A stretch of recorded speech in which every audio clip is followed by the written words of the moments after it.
What's up, y'all? So the game has been making it known publicly lately that how he feels left out from the whole Super Bowl performance with Eminem, 50 Cent, Dr. Dre, Kendrick Lamar, and still claims he doesn't care. But let's just point out some of the facts between the game and Dr. Dre's situation.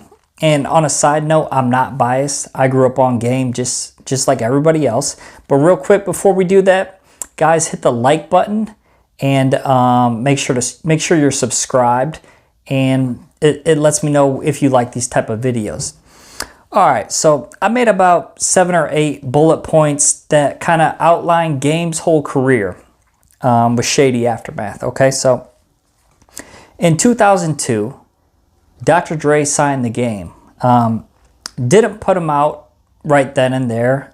They did like an artist development time. It kind of took a little time to decide what they're going to do with Game when they're going to release his first album. And keep in mind, you had Eminem and 50 Cent who were going full steam at that time. I think 50 Cent was just being released as an artist. They're probably working on Get Rich or Die Trying.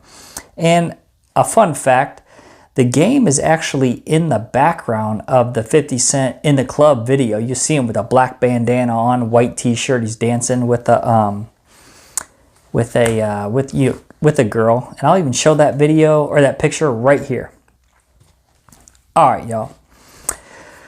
So finally, fast forward a little bit. In 2005, the Game's debut album comes out, the documentary. And they grouped him with G-Unit. It's a smart move on behalf of, Dre, Jimmy Iovine, as a way to guarantee that the Game's album would be successful. Because if you think about it, Game released 4 singles off that album. West Side Story, which featured 50 Cent. And you guys know 50 Cent was the hottest rapper on the planet at that time. The second single, This Is How We Do, also with 50 Cent. Crazy music video, #1 record. That was a hit record too. The third single was Dreams, which that was solo. That was just Game. But the 4th single, Hate or Love It, obviously features 50 Cent. So, I mean, right there, you just got guaranteed success. As 50 Cent is featured on 4 of the singles, chart-topping singles that did very well, that were made into music videos, which ultimately gave you crazy success. Game's first album from 2005, the documentary, went 7 times platinum. So to say that 50 didn't have a large part to play in that, I think, we obviously know that's the truth. 50 Cent was like the hottest rapper on the planet at that time. Your first album is wildly successful. 3 of your 4 singles have 50 Cent on them. That's a no-brainer. Okay. So fast forward a little bit. That's 2005. So I don't know if it was 9 months after, but I don't even think 2006 came yet, but 50 Cent was on I believe a Hot 97 radio show, like a call-in with Angie Martinez, I believe. And 50 Cent said right off the bat on that phone call that the Game is no longer a part of G-Unit. I don't know what went on behind the scenes. I think a lot of people were in the Game's ear, but so the Game just jumped out the window and started dissing 50 Cent, G-Unit, everybody. I mean, that was crazy. That was like holy crap. What is happening right now? So I don't even think the year 2006 came before the Game did that. I think it was right as 2006 was hitting, but crazy times, that's when Game released 300 Bars and Running, the G-U-Not freestyle, which is crazy, that 15-minute freestyle. If you guys haven't heard that, it's called G-U-Not. or I'm sorry, it's called 300 Bars and Running. And Game just unloaded on 50 Cent, the whole G Unit. That freestyle is actually pretty crazy. It's kind of like a mashup. It's really good. If you haven't checked it out, I recommend it. So that's that, okay? I remember that came out in the summer. That might have been the summer of 2006, I believe. Yeah, I stand corrected. So that same year, I believe right after, around that time of the 300 Bars and Running, Game dropped his second solo album called The Doctor's Advocate. That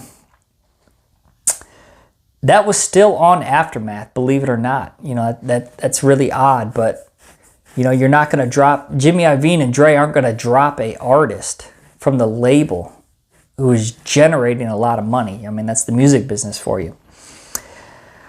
But let's pause right there. So in 2006, when Game jumped out the window and dissed 50, G Unit, and just caused division between that whole shady Aftermath Interscope camp, which was a absolute machine powerhouse. For those who didn't grow up in the early 2000s, I mean, you know, it was Eminem everywhere. Eminem drops 50s everywhere. And then 50 drops Lloyd Banks, which was crazy. Young Buck, wildly successful.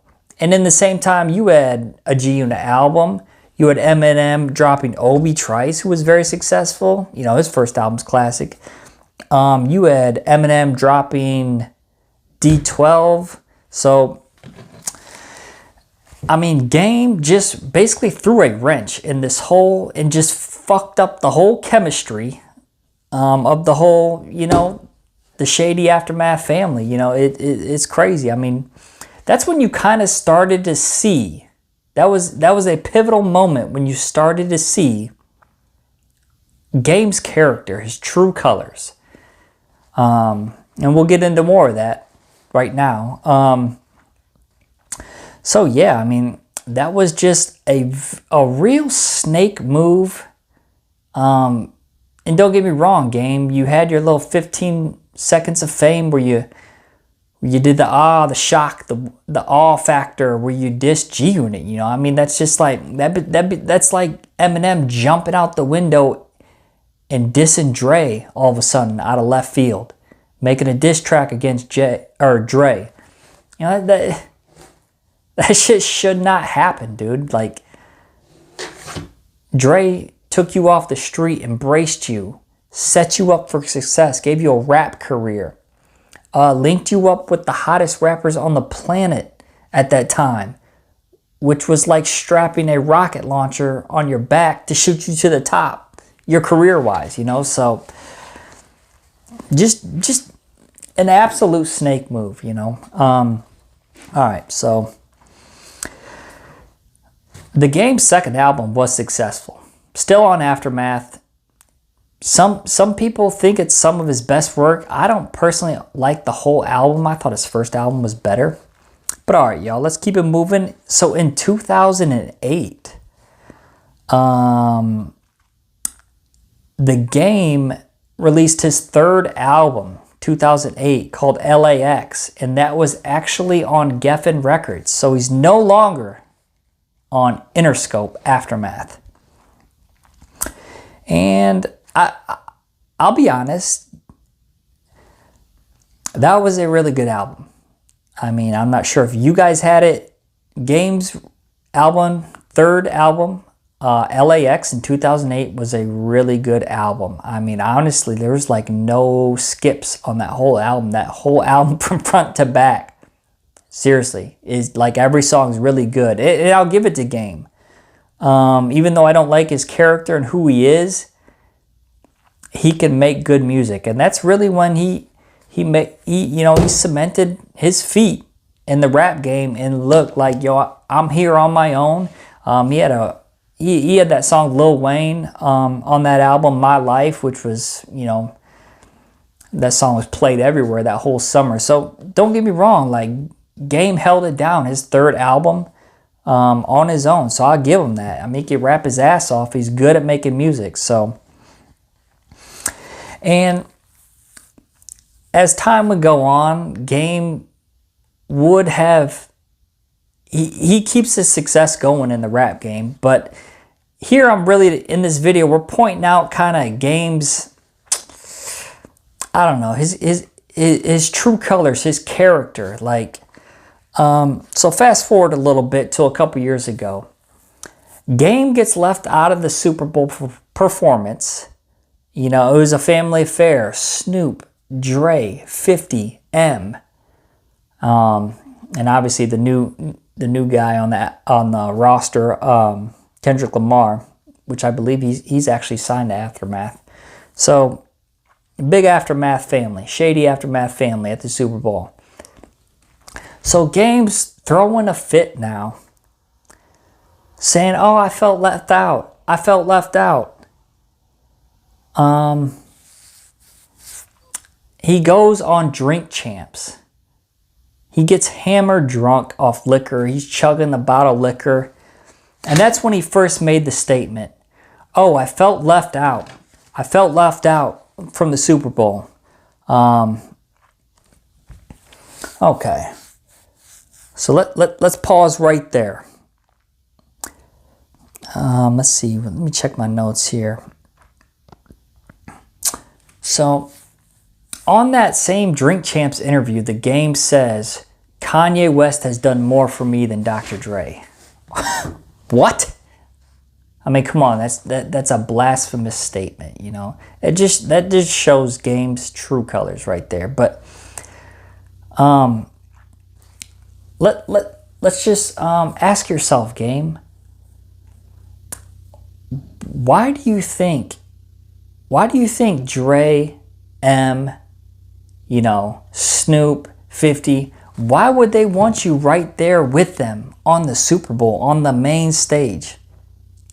You're like an unpredictable, like backbiting snake moves throughout your career. Like you've been so inconsistent, you know, with the blasphemous statements against Dre.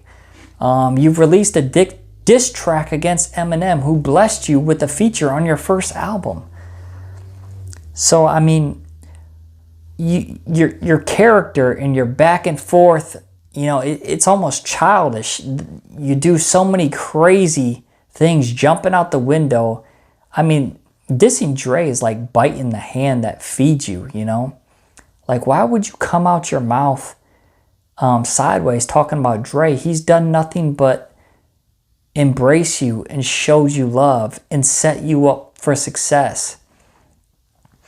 And to say that Kanye West, who on Drink Champs, who you were hanging out during those whole time, few months that, you know, you and Kanye both had the ski mask on with the glasses, not showing your face, to say that Kanye has done more for you than Dr. Dre, just blasphemous statement. So to wrap it up, Game, why would the Game think that Dr. Dre would, and Eminem and 50 and Snoop would want him on that stage with him at the Super Bowl, when you've done nothing but made so many snake moves, backbiting, two-face sneak moves throughout your whole career? All right, y'all, we're gonna end the video there because I'm getting worked up. But all right, hit the like button. Let me know down below any of your thoughts on the Game. You know, does he have a lot of female bitch-ass tendencies that you've noticed over the years? Some snake stuff that he said and done? I mean, I can't be the only one thinking this.